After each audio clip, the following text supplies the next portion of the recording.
We're good.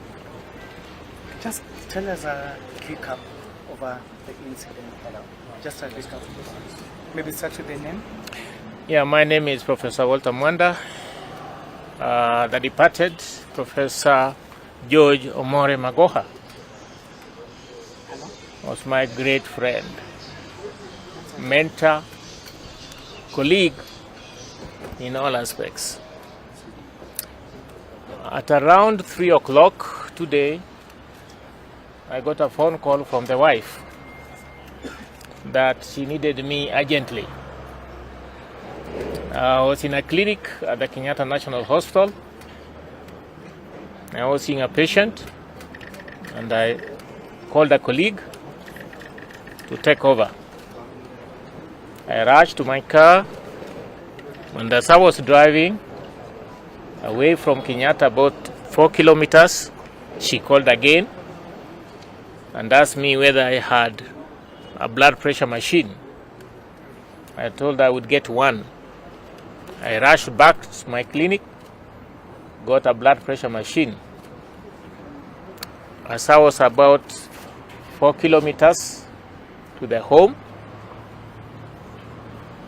she SMS and asked me whether I could get an ambulance. And I was too close to home, their home. There was a traffic jam. They drove right to the home. At the gate, I met some attendants who rushed me in.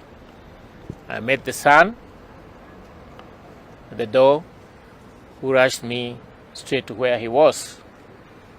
He was seated actually. He greeted me and said, "Oh, you have come." Then I said to take the blood pressure. It was not recording. At that time, he slipped off from his sitting position, and we carried him to the car. He went into a car, and the wife and my driver, we followed. They were ahead of us about 200 meters. They reached about 10 minutes earlier than us. From the information, he had what we call a collapse. He was resuscitated back by the son, who is a medical doctor.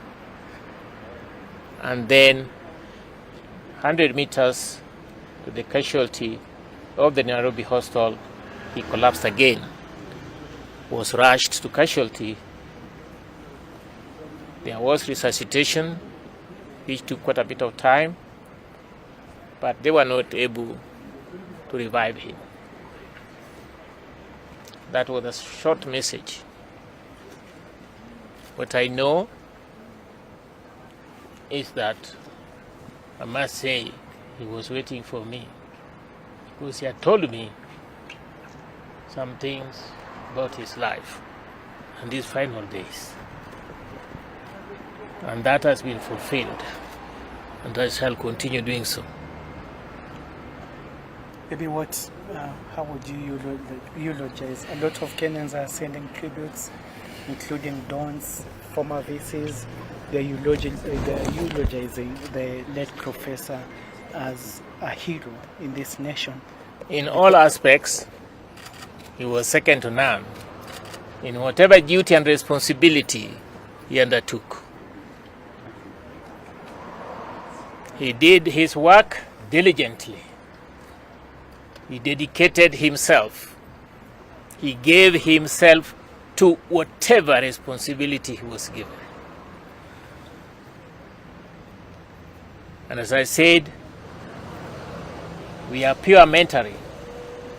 And people tend to think we do things the same way, although I'm not a public figure.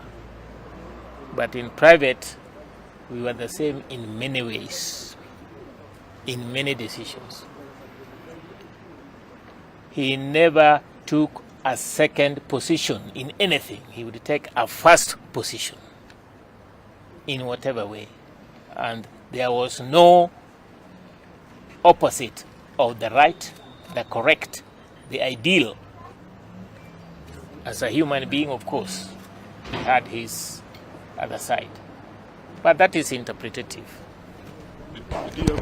The only thing I can say, he was second to none in whatever responsibility he took and he was given. He was very respectful to the authorities. Maybe I remember his great days at the Senate of the University of Nairobi. He had such gifts, understanding of literally every situation, control of every situation. And I don't remember any single day that he never gave the correct position.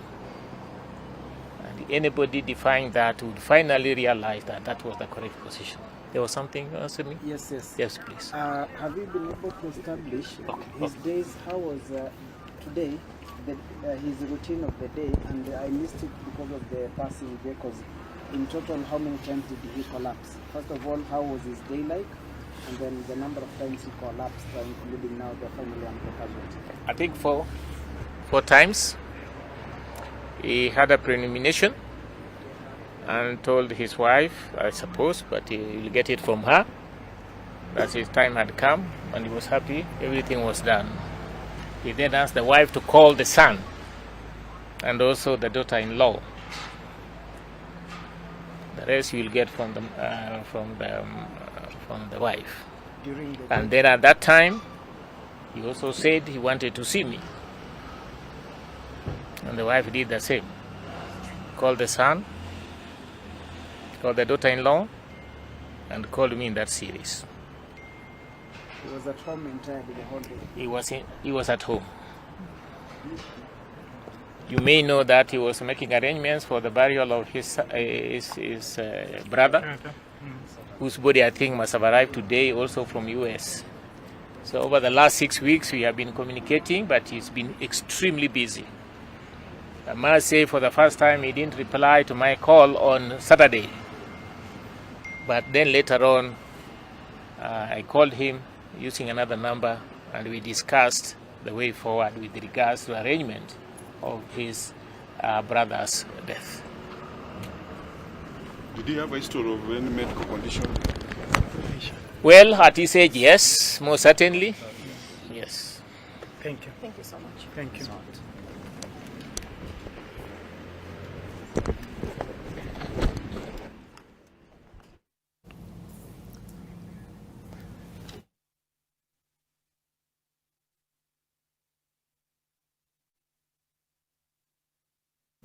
Right, and that is Professor Walter